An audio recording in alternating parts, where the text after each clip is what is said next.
सीमा भागातील साखर कारखान्यांनी गत गळीत हंगामातील ऊसाचा दुसरा हप्ता 500 रुपये द्यावा. जय किसान शेतकरी संघटनेची मागणी.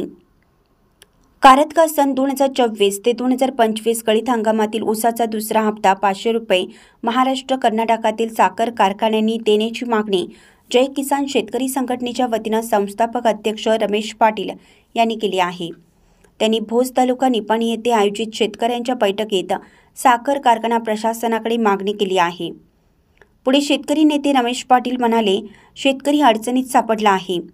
साखर कारखान्याने ऊसाला 3.5 ते 4 हजार रुपये प्रति टन देणे बंधनकारक असतानाही कर्नाटक व महाराष्ट्रातील साखर कारखान्यांनी गत गळीत हंगामात ऊसाला 3100 ते 3200 रुपयेपर्यंत दर देऊन शेतकऱ्यांची चेष्टा चालवली आहे.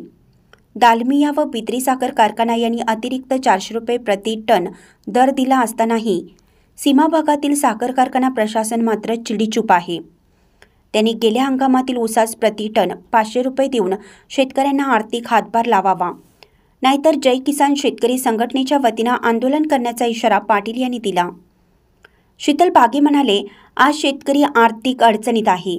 साखर कारखाने गत हंगामातील 500 रुपये दर देऊन शेतकऱ्यांना आर्थिक दिलासा देण्याची मागणी केली आहे.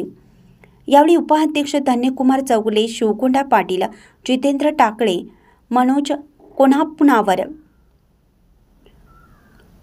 संजय पाटील, बाळगोंडा पाटील, संजय माळी, शीतल पाटील, अरुण पाटील, राजू पाटील, अनिल पाटील, हनुमंत उपवार, मल्लाप्पा हंसनाळे, रामू मत्तीवाडे, चंद्रकांत नारे, अनिल मडिवाळ व शेतकरी उपस्थित होते. भोजून प्रशांत कांबळे. जय किसान कर्नाटक राज्य रयत संघटनेच्या वतीने आमच्या कोल्हापूर व बेळगाव जिल्हा या कारखान्याकडे आम्ही सर्व या भागातील सीमा भागातील शेतकऱ्यांच्या वतीने 2023-24च्या सीझनच्या गाळप हंगाम झालेला ऊसाला दुसरा हप्ता म्हणून 500 रुपये जाहीर करावे. कारण आता ऊसाला लागवड टाकायचं, शेतीची मशागत करायचं, हे सगळं काम आलेलं आहे. म्हणून कारखानदारांनी शेतकऱ्यांना ऊसाचा दुसरा हप्ता देऊन शेतकऱ्यांना सहकार्य करावे अशी मी जय किसान रयत संघटनेवतीने विनंती करतो. आणि त्याचप्रमाणे जर वेळोवेळी यांनी बिल नाही दिलं तर पुढच्या काळात अनेक मीटिंग घेऊन सर्व कारखान्यांना निवेदन देण्यात येईल.